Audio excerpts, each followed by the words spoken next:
Corona काल से लोग घर से नहीं निकल पा रहे थे, चाहे मंत्री हो, स्वास्थ्य मंत्री हो, चाहे सरकार हो, डीसी हो, बड़े बड़े पदाधिकारी हो, घर से नहीं निकलते थे। उस कोरोना काल में भी हमारी बहनें जाकर के उनका जान बचाया, अपना बाल बच्चे का घर द्वार छोड़ करके, अपने पति को, अपने बच्चे को छोड़ करके उनकी सेवा में दिन रात लगे रहे, जिसमें 6 लोगों की मौत भी हो गई। 1 रुपया उनको मुआवजा नहीं मिला। इसके लिए जिम्मेवार कौन?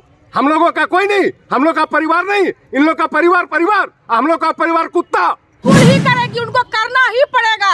यदि वो नहीं करती है तो वो अपना चेयर को छोड़ेंगे, वो जैसे आए हैं वैसे ही जाएंगे। वो उनको अपना चेयर को छोड़ना पड़ेगा और उनको इस प्रकार से हम लोग भेजेंगे कि सारा आने वाला पीढ़ी भी याद रखेगी। सरकार के पास यदि संसाधन नहीं है तो इतने बड़े बिल्डिंग कहाँ से बन रहे हैं? अरबों और खरबों का। लोग नहीं है वहाँ रहने के लायक, वहाँ 4 गो जानवर बंधा हुआ है। अरबों खरबों का पूरे जिले में, पूरे राज्य में बिल्डिंग बना करके छोड़ा गया है। उसके लिए तो पैसा आती है, लेकिन वहाँ इस काम करने वाले कर्मियों के लिए सरकार के पास देने का वेतन नहीं है। ऐसी नौकरी करने से बेहतर है नौकरी छोड़ देना। और अब हम लोग को क्या नौकरी देंगे? नहीं दे पाएंगे तो सबको रिटायरमेंट दे और सबको पेंशन दे। नहीं चाहिए हमको अस्थायीकरण, हम लोग को पेंशन दे, वो ज्यादा बेहतर है। जिंदाबाद जिंदाबाद इंकलाब जिंदाबाद। जोर जुल्म के टक्कर में संघर्ष हमारा नारा है। ठेका प्रथा बंद करो, बंद करो, बंद करना बंद करो, बंद करो, बंद करो, जल्द करो, अभी करो, अर्जेंट करो, सबको परमानेंट करो, अभी करो, अर्जेंट करो, सबको परमानेंट करो। जिंदाबाद। नमस्कार, आप देख रहे हैं एक्सप्रेस न्यूज में आपके साथ आशुतोष आनंद। ये इनकलाब जिंदाबाद के जो आप नारा देख रहे हैं, ये एनएचएम के द्वारा लगाया जा रहा है ये अनिश्चितकालीन हड़ताल। आप समझ सकते हैं कि एनएचएम कर्मी अगर हड़ताल पर चले जाएं तो स्वास्थ्य विभाग में कितनी परेशानियों का सामना करना पड़ रहा होगा। सरकार के पास अपनी मांगों को लेकर रांची में भी मुख्यमंत्री का घेराव कर चुके हैं, लेकिन अभी तक इन लोगों का कोई मांग जो है पूरा नहीं हो पाया। मांग वही है जो सरकार ने वादा किया था, और सरकार वादा खिलाफी कर रही है, जिसको लेकर कि अनिश्चितकालीन जो है यहाँ पर हड़ताल चल रहा है। तो यहाँ के स्वास्थ्य कर्मियों से हम पूछेंगे ये हड़ताल कब तक चलेगा। अनिश्चितकालीन हड़ताल है। इसमें सरकार द्वारा जो चुनावी वादा था उसको याद दिलाने के लिए हम लोगों ने मुख्यमंत्री का घेराव करने का कोशिश किया गया था, जो कि पुलिस द्वारा विफल कर दिया गया, जिसके विरोध में हम लोग अनिश्चितकालीन हड़ताल पे हैं। तो देख सकते हैं कि यहाँ पर जो सभी स्वास्थ्यकर्मी हड़ताल पर हैं, तो स्वास्थ्य विभाग में सोचिए कामों में कितनी ढील सील हो रही होगी। आप लोग हड़ताल पर तो चले आए हैं, जरा सा स्वास्थ्य विभाग की ओर भी आप लोग को ध्यान देना चाहिए। आप लोग हड़ताल पर आ गए हैं तो स्वास्थ्य विभाग में कितनी दिक्कतें हो रही होंगी, इसके जिम्मेवार कौन? इस दिक्कत, इस परेशानी के लिए सिर्फ और सिर्फ सरकार जिम्मेवार है। चूंकि हम लोग को जिस समय इनका चुनाव था हेमंत सरकार का, इन्होंने हम लोग से वादा किया था कि 3 महीने के अंदर मेरी सरकार बनते ही आप लोगों को सबों को नियमितीकरण करेंगे, अनुबंध का ठप्पा समाप्त करेंगे। लेकिन आज सच यही हुई कि 3 वर्ष क्या, हमको तो लगता है कि अब इनके जाने के बावजूद भी नहीं करेंगे।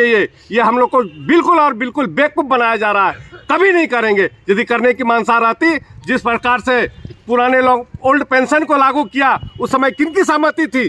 कहीं कोई नहीं थी। इनका इच्छा था, इनका इच्छा ही मर चुका है हम लोगों के प्रति। जिस कोरोना काल से लोग घर से नहीं निकल पा रहे थे, चाहे मंत्री हो, स्वास्थ्य मंत्री हो, चाहे सरकार हो, डीसी हो, बड़े बड़े पदाधिकारी हो, घर से नहीं निकलते थे। उस कोरोना काल में भी हमारी बहनें जाकर के उनका जान बचाया, अपना बाल बच्चे का घर द्वार छोड़ करके, अपने पति को, अपने बच्चे को छोड़ करके उनकी सेवा में दिन रात लगे रहे, जिसमें 6 लोगों की मौत भी हो गई। 1 रुपया उनको मुआवजा नहीं मिला। इसके लिए जिम्मेवार कौन? हम लोगों का कोई नहीं, हम लोग का परिवार नहीं, इन लोग का परिवार, हम लोग का परिवार कुत्ता। क्या होता है? तो देख सकते हैं नाराजगी किस कदर है। 3 महीने से 3 साल हो गया, लेकिन वादा जो अभी तक पूरा नहीं हो पाया, जिसको लेकर इन लोगों में आक्रोश है। और यहाँ पर धरने पर ये तमाम जो है एनएचएम के कर्मी बैठे हुए हैं। क्या लगता है आप लोग जो धरने पर बैठे हैं, सरकार आप लोगों की मांगे पूरी करेगी? बिल्कुल ही करेगी, उनको करना ही पड़ेगा। यदि वो नहीं करती है तो वो अपना चेयर को छोड़ेंगे, वो जैसे आए हैं वैसे ही जाएंगे। वो उनको अपना चेयर को छोड़ना पड़ेगा और उनको इस प्रकार से हम लोग भेजेंगे कि सारा आने वाला पीढ़ी भी याद रखेगी ये जो सरकार जो बनी है। चौथा दिन ये लगातार चल रहा है। हाँ, चौथा, यह हमारे हड़ताल का चौथा दिन है। कितना दिन तक लगातार हड़ताल? ये अनिश्चितकालीन हड़ताल है और यदि हमारी मांगों को पूरी नहीं किए हैं, यदि हम लोग को नियमित नहीं करते हैं, समायोजन नहीं करते हैं, तो 24 तारीख से हम लोग आमरण अनशन में जाएंगे। तो देख सकते हैं कि हड़ताल के बाद आमरण अनशन पर जाने की बातें हो रही हैं और सबों के हाथ में तख्त है और तख्त पर कुछ ना कुछ जो है मैसेज लिखा हुआ है। सरकार को किस तरीके से ये लोग जो कटघरे में खड़ा कर रही हैं ये साफ तौर पर देखा जा सकता है। यहाँ पर NHM कर्मी सभी को हड़ताल पर 16 साल से सिर्फ हम लोग को सिर्फ ठगा ही जा रहा है। 16 साल अब नहीं, अब नहीं, बहुत हो गया, अब ठगा नहीं जाएगा। 16 साल से लगातार आप लोग सेवा दे रही है। मानदेय 16,000 इस मानदेय को फ्री ही मानदेय कहा जाएगा। 16,000 का रिजल्ट 16,000 है, इस मानदेय को फ्री ही कहा जा। अच्छा, 16,000 जो आप लोगों का मानदेय है महीना में मिलता है? जी नहीं, कभी 2 महीने में, कभी 3 महीने में, वो भी ऐसे लगातार मिलता नहीं। है। उसको भी हम लोग कबूल किए।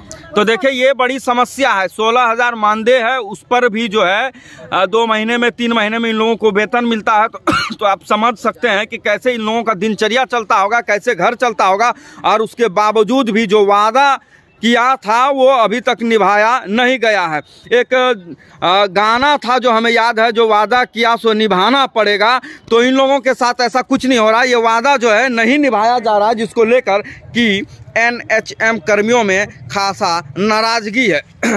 सरकार के पास यदि संसाधन नहीं है तो इतने बड़े बिल्डिंग कहाँ से बन रहे हैं? अरबों और खरबों का लोग नहीं है वहाँ रहने के लायक। वहाँ 4 गो जानवर बंधा हुआ है।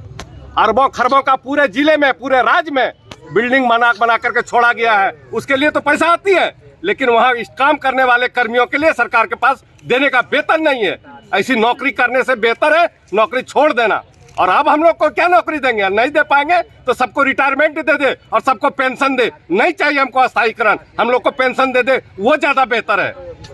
तो देख सकते हैं साफ तौर इनका आरोप है कि जिस तरीके से बड़े बड़े बिल्डिंग स्वास्थ्य विभाग में बन रहा है वो बनाने से कोई फायदा नहीं।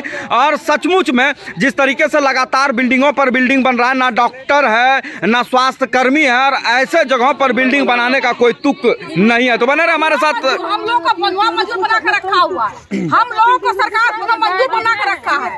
हम लोग इस तरह बनवा मंजूर से हम लोग का मुक्ति चाहते हैं। तो देखिए यहाँ पर जो है लगातार नाराजगी जो है वो चौथा दिन भी बरकरार है। तो बने रहे हमारे साथ, ऐसे ही तमाम खबरों के लिए देखते रहें एक्सप्रेस न्यूज।